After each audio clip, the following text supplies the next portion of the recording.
नमस्ते बच्चों। Today I am telling you about the level of government. Okay, देखो, India is called federal country. India is called federal country as it is follows federal system of government. It is a system in which powers are divided between central and state government. क्योंकि हमारा country जो है federal में क्या power division का होता है, power का डिवीज़न होता है सेंट्रल एंड स्टेट गवर्नमेंट में. Through this chart I will tell you how central government and state government formulate. Okay, now start. देखो, first of all I will tell you about the level of government. Government के हमारे level होते हैं central government and state government. Okay, देखो, जब हमारा देश का कॉन्स्टिट्यूशन फॉर्मुलेट हुआ था तब हमारे गवर्नमेंट के दो लेवल थे, central and state. Third level बाद में अमेंडमेंट हुआ था कॉन्स्टिट्यूशन में 1992 में, तो वो लोकल सेल्फ गवर्नमेंट फॉर्मुलेट हुए हैं. बट अभी मैं आपको बता रही हूँ central government and state government. Okay, first of all I will tell you about the central government. अब देखो, मैं आपको बताऊंगी सेंट्रल गवर्नमेंट कैसे बनती है. इस टेबल से आपको सारा क्लियर हो जाएगा कि गवर्नमेंट, सेंट्रल गवर्नमेंट फॉर्मुलेट कैसे होती है. सबसे पहले मैं आपको बताऊंगी ऑर्गन ऑफ गवर्नमेंट. गवर्नमेंट के ऑर्गन होते हैं 3: parliament, executive and judiciary. Okay, parliament जो है, पार्लियामेंट का फंक्शन क्या है? Law making. Parliament law making का काम करती है. एग्जीक्यूटिव जो है पार्लियामेंट द्वारा बनाए गए लॉस को इम्प्लीमेंट करती है. एंड जुडिशरी जो है वो जस्टिस करती है. ओके, तो now first of all I will tell you about the parliament. Parliament कैसे बनती है? देखो, पार्लियामेंट जो हमारे कंट्री में पार्लियामेंट जो है बाय कैमरल है. बाय कैमरल मीन्स कि पार्लियामेंट के 2 हाउसेस है. देखो, इस टेबल के ज़रिए मैं आपको समझाऊंगी. पार्लियामेंट के 2 हाउसेस होते हैं, Lok Sabha and Rajya Sabha. Okay, Lok Sabha and Rajya Sabha. Lok Sabha के 545 मेंबर्स होते हैं, 545. और इसमें से 2 मेंबर्स प्रेसिडेंट द्वारा नॉमिनेटेड होते हैं. प्रेसिडेंट उनको नॉमिनेट करता है जो इलेक्शन नहीं लड़ते, लेकिन जो एंग्लो इंडियन कम्युनिटी के होते हैं उनको प्रेसिडेंट नॉमिनेट करता है 545 में से. तो जो इलेक्शन होता है वो होता है 543 मेंबर्स का. तो पहला हाउस जो है हमारा लोकसभा है. लोकसभा क्या है? लोअर हाउस है. लोअर हाउस मीन्स कि इसमें डायरेक्ट इलेक्शन होते हैं और जनता इसमें पब्लिक जो पार्टिसिपेट करती है. और लोअर हाउस के डायरेक्ट इलेक्शन होते हैं और ये जो इलेक्शन होते हैं 5 ईयर्स के लिए इलेक्शन होते हैं. और इसमें जो इलेक्शन होते हैं लोकसभा के, इसमें इलेक्शन होते हैं इलेक्शन ऑफ एमपीज, क्योंकि पार्लियामेंट के 2 हाउसेस है ना, तो पार्लियामेंट के इलेक्शन होने, पार्लियामेंट के 2 हाउसेस, लोकसभा और राज्यसभा. लोकसभा के इलेक्शन एमपीज को इलेक्ट करने के लिए किए जाते हैं. ये तो हो गया हमारा लोअर हाउस. और दूसरा जो हाउस है इसका वो है, सेकेंड हाउस है राज्यसभा. राज्यसभा के मेंबर्स हैं 245 मेंबर्स. 245 मेंबर में से 12 मेंबर्स जो हैं ये भी प्रेसिडेंट नॉमिनेट करते हैं. किनको? जिनको आर्ट, कल्चर, लिटरेचर और सोशल सर्विस में बहुत ज़्यादा फेम मिला हो उनको नॉमिनेट करते हैं. और ये जो है अपर हाउस है. जैसे लोकसभा लोअर हाउस है और राज्यसभा अपर हाउस है. लोकसभा में डायरेक्ट इलेक्शन होते हैं, राज्यसभा में इनडायरेक्ट होते हैं. लोकसभा के इलेक्शन 5 ईयर्स के लिए होते हैं, राज्यसभा के इलेक्शन 6 ईयर्स के लिए होते हैं. देखो, लोकसभा के इलेक्शन 5 ईयर्स के लिए होते हैं, बट बिफोर 5 ईयर्स जो है इसके इलेक्शन पहले लोकसभा को डिसॉल्व भी किया जा सकता है. जो इसमें से जो प्राइम मिनिस्टर बनते हैं उनको नॉन कॉन्फिडेंशियल प्रस्ताव जो रेजोल्यूशन पास करके उनको बिफोर टाइम जो है उनको रिमूव भी किया जा सकता है.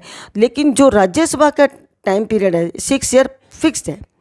Elected members of the state assembly. Rajya Sabha के इलेक्शन में जब मैंने बोला ना आपको इलेक्टेड इनडायरेक्ट इलेक्शन होते हैं. इनडायरेक्ट मीन्स पब्लिक इसमें पार्टिसिपेट नहीं करती.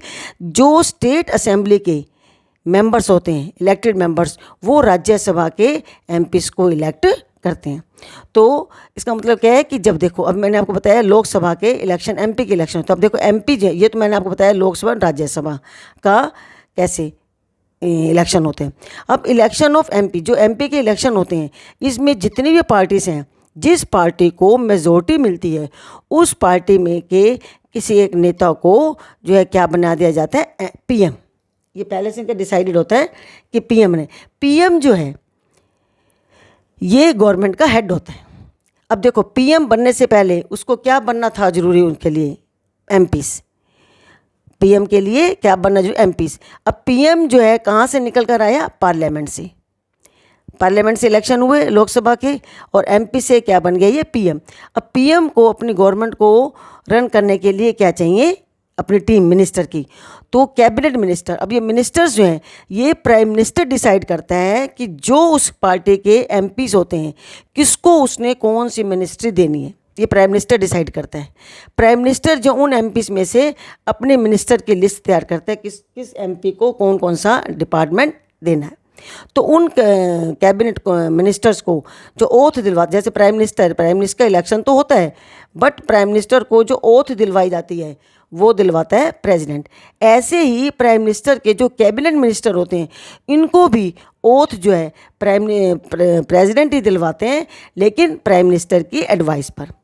ठीक है, तो एग्जीक्यूटिव में जो है, ये तो मैंने बताया, इसका मतलब एग्जीक्यूटिव जो है वो एग्जीक्यूटिव कहाँ से बनी है, पार्लियामेंट से। It means executive is answerable to the parliament. Executive तब तक अपनी सीट पर रहेगी जब तक पार्लियामेंट जाएगी।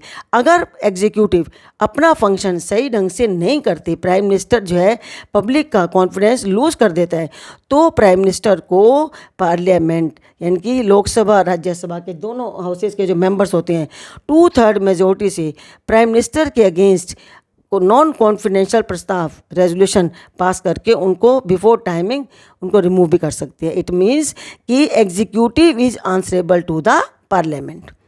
तो एग्जीक्यूटिव में आपको बताऊंगी प्राइम मिनिस्टर होते हैं जो कि गवर्नमेंट के हेड होते हैं, गवर्नमेंट यहीं से बनती है। दूसरा cabinet ministers, and third executive में होते हैं प्रेसिडेंट। कौन होते हैं, प्रेसिडेंट। तो प्रेसिडेंट जो है, प्रेसिडेंट का इलेक्शन डायरेक्ट नहीं होता, प्रेसिडेंट का इलेक्शन इनडायरेक्ट होता है।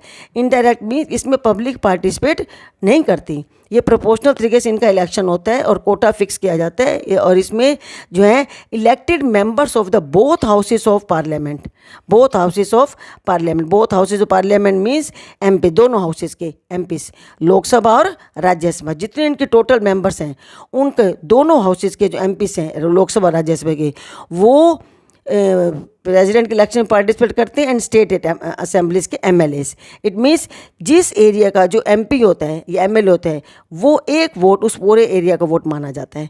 तो प्रेसिडेंट का इलेक्शन डायरेक्ट ना होकर इनडायरेक्ट होता है, इसमें पब्लिक पार्टिसिपेट नहीं करती। तो पार्लियामेंट और एग्जीक्यूटिव, ये आपको पता चल गया होगा कैसे फॉर्मुलेट होती है पार्लियामेंट एग्जीक्यूटिव। थर्ड ऑर्गन जो है वो है जुडिशरी। जुडिशरी जो है वो इंडिपेंडेंट ऑर्गन है। जुडिशरी का पार्लियामेंट और एग्जीक्यूटिव से कोई मतलब, जुडिशरी इंडिपेंडेंट होती है, और जुडिशरी जो है वो 5 ईयर्स के लिए नहीं होती, वो जो है इनकी जो एज लिमिट होती है सुप्रीम कोर्ट की जो है 65 ईयर्स।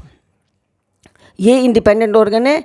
और इसमें मैं आपको सेंट्रल गवर्नमेंट बता रही हूँ, सेंट्रल गवर्नमेंट में जुडिशरी होती है सुप्रीम कोर्ट, क्योंकि सेंटर में एक होता है, एक मीन्स पार्लियामेंट में जैसे मैंने आपको बताया प्राइम मिनिस्टर एक होता है देश का, ऐसे जुडिशरी भी एक है, हेड ऑफिस जो हमारे सुप्रीम कोर्ट जो दिल्ली में है।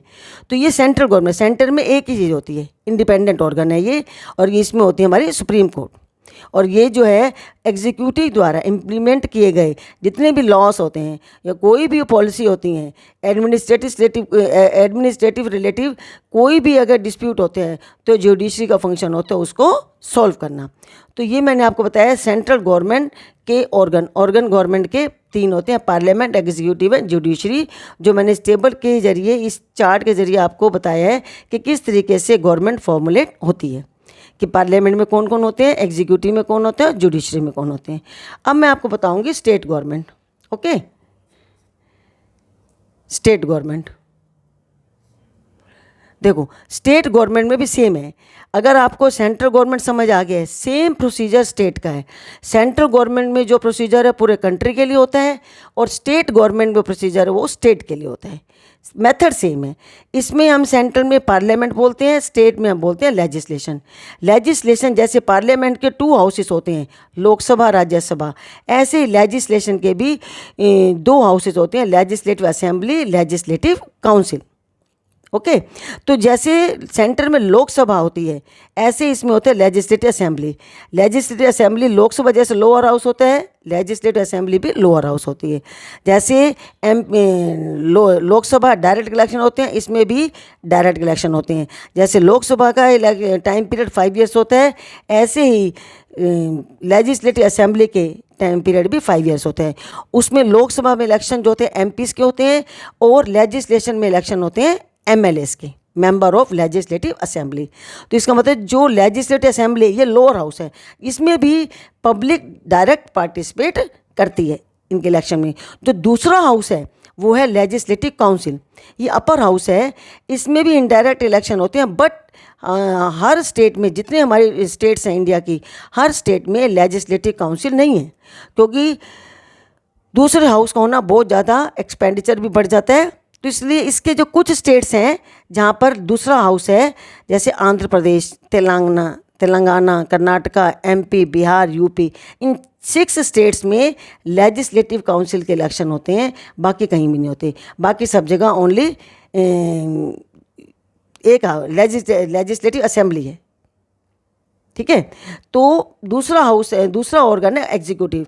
जैसे मैंने आपको बताया सेंट्रल गवर्नमेंट में एग्जीक्यूटिव का फंक्शन होता है पार्लियामेंट द्वारा बनाए गए लॉज को इम्प्लीमेंट करना है। ऐसे ही स्टेट में जो है, स्टेट में कौन होता है एग्जीक्यूटिव में, जैसे इसमें इलेक्शन होते हैं एमएलए के, एमएलए से में जिस स्टेट के इलेक्शन होते हैं, एमएलए से ही इसमें से इलेक्ट किया जाता है चीफ मिनिस्टर। उस स्टेट का क्या बनाया जाता है, चीफ मिनिस्टर। जैसे सेंटर में पीएम होता है, पूरे देश का होता है, ऐसे सेंटर में हेड होता है, स्टेट में हेड होता है चीफ मिनिस्टर।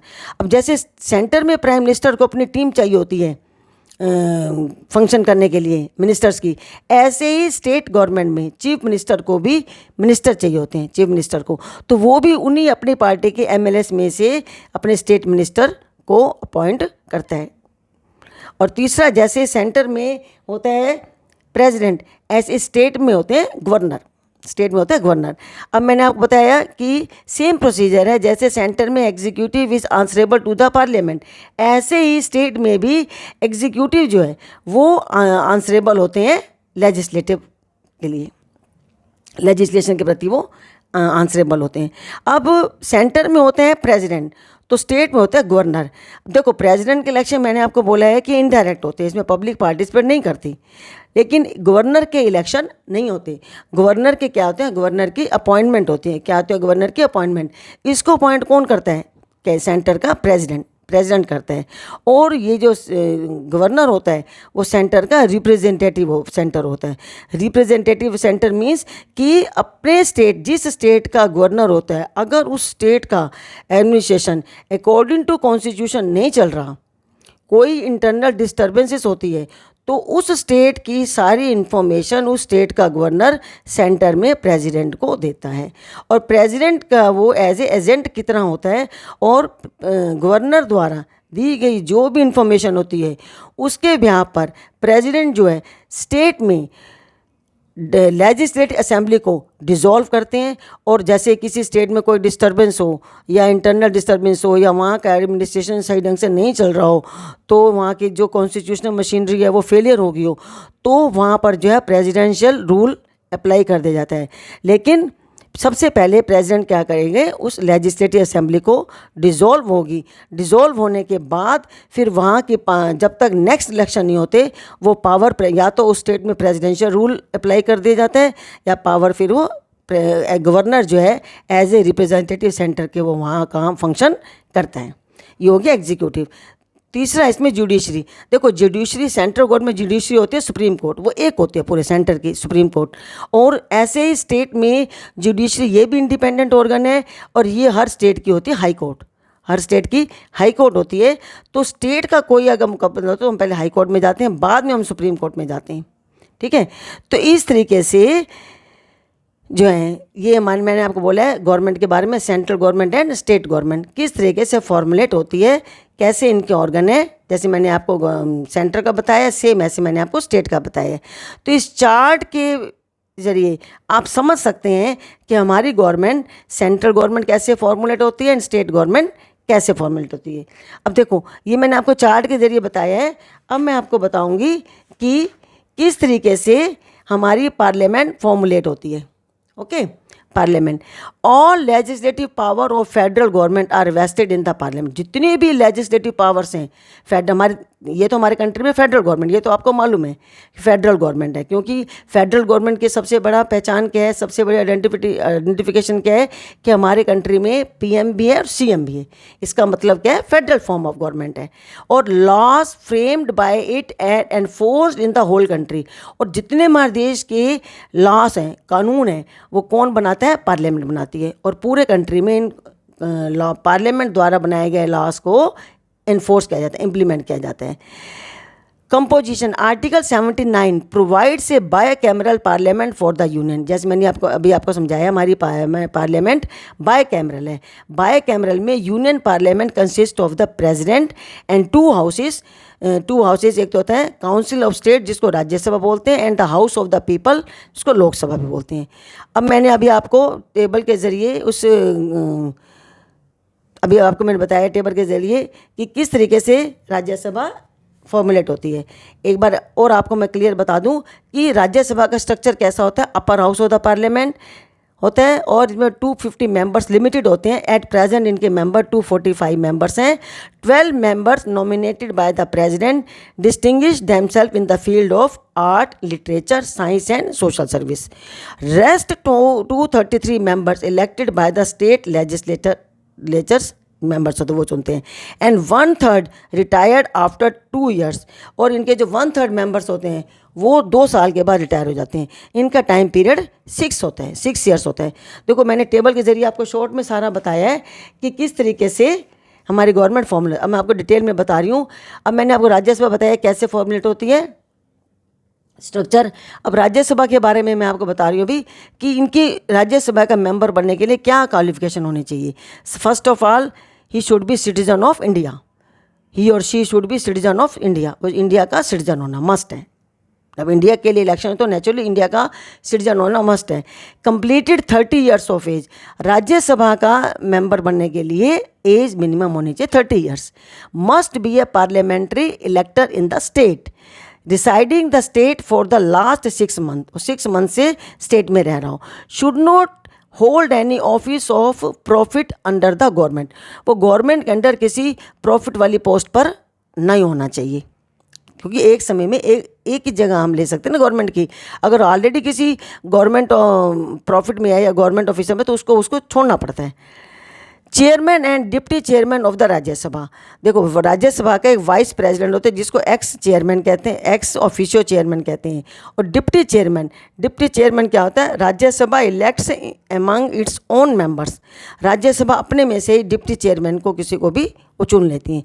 इनका कोरम का मतलब क्या होता है, जब इनका सेशन होता है, जब इनकी मीटिंग्स होती हैं, तो जितने इनके मेंबर हैं उनका according to 42nd amendment 1/10 of total number of members of the house. यानी कि जब इनकी मीटिंग्स होती है तो उसमें इनके टोटल मेंबर्स का 1/10 जो है मेंबर्स का प्रेजेंट होना मस्ट है। नो कोरम, अगर इनका कोरम वो नहीं पूरा होता तो duty of chairman either to adjourn the house और सस्पेंड द मीटिंग। अब जो चेयरमैन होता है उसकी ड्यूटी बनती है या तो हाउस को वो एडजर्न करे या फिर उस मीटिंग को वो सस्पेंड कर दे। ये उसकी ड्यूटी होती है। ठीक है, ये मैंने अभी आपको बताया राज्यसभा का। अब मैं आपको बता रही हूँ स्ट्रक्चर ऑफ लोकसभा का स्ट्रक्चर कैसे होता है। मैंने अभी आपको दोनों हाउसेज के बारे में बताया ना। अब थोड़ा सा मैं आपको डिटेल में बता रही हूँ कि लोकसभा जो है वो लोअर हाउस है पार्लियामेंट का, और ये पॉपुलर हाउस है। क्यों पॉपुलर हाउस है? क्योंकि लोकसभा रिप्रेजेंट्स द नेशन। ये नेशन को रिप्रेजेंट करता है, पूरे नेशन को। क्यों? इनके डायरेक्ट इलेक्शन होते हैं। ये रिप्रेजेंटेटिव जो है वो पब्लिक द्वारा इलेक्ट होते हैं। ये पूरे कंट्री को रिप्रेजेंट्स करते हैं। लोकसभा के इलेक्शन में ही हमारा पीएम के एमपी के इलेक्शन उसी में से हमारे पीएम बनते हैं। Powerful and pivot of all political activities. जितने भी शक्तिशाली, जितने भी इम्पोर्टेंट पॉलिटिकल एक्टिविटीज़ होती हैं वो सारी पावर इनके पास होती है। और कंपोजिशन में बताऊँ कि 545 मेंबर्स होते हैं। 530 इलेक्टेड फ्रॉम द स्टेट्स। 530 तो हर स्टेट से इलेक्ट किए जाते हैं। 13 फ्रॉम यूनियन टेरिटरी से किए जाते हैं।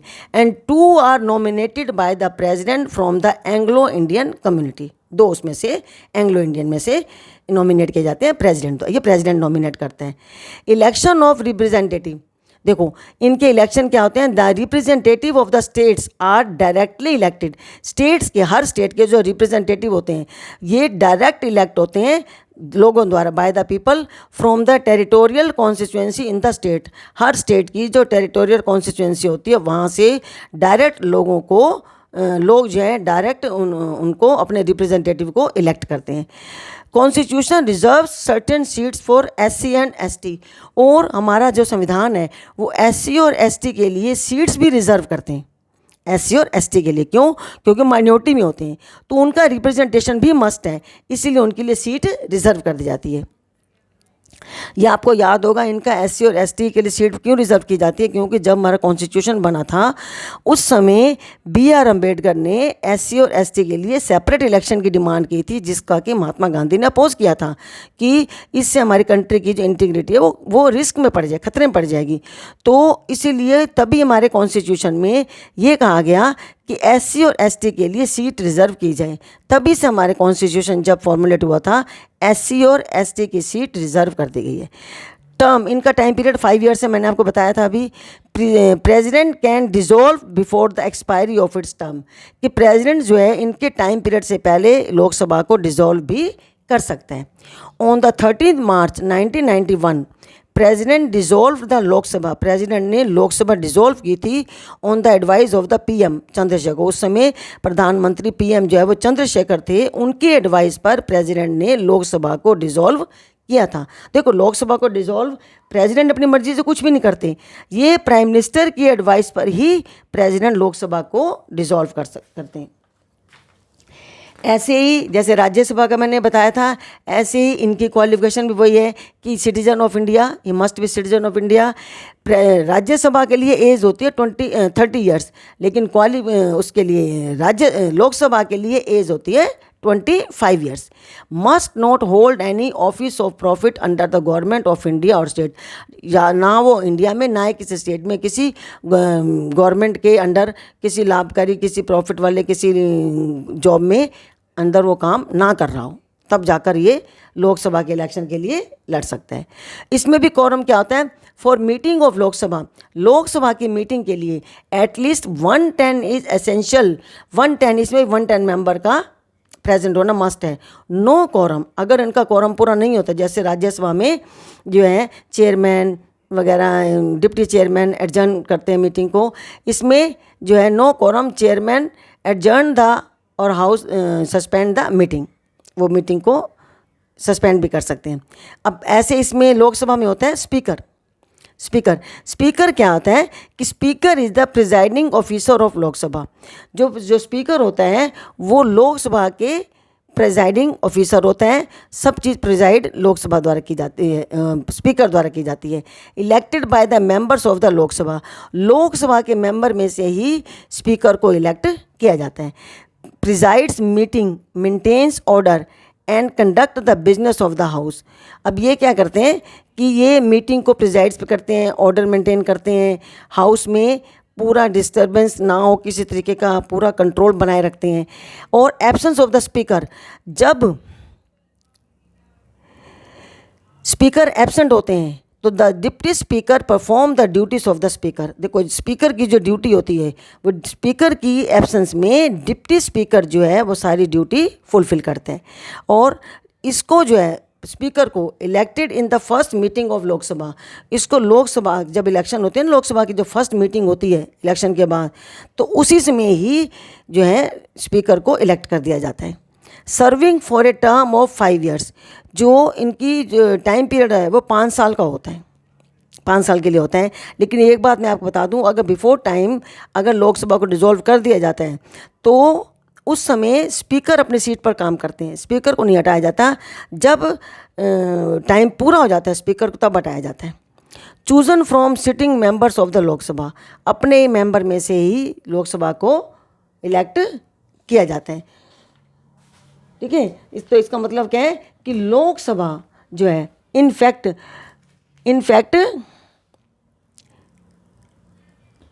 It is the Lok Sabha which exercise all the powers of the parliament. Lok Sabha is the most powerful, influential and important part of the parliament. Okay, तो अब मैंने आपको आज बताया है कि पार्लियामेंट के जो गवर्नमेंट के जो दो लेवल हैं, central government and state government, कैसे फॉर्मुलेट होती है। नेक्स्ट वीडियो में मैं आपको बताऊंगी कि पार्लियामेंट क्या क्या फंक्शन करती है, what are the function of the parliament, parliament के बारे में आपको बताऊंगी। ओके, थैंक यू बच्चों।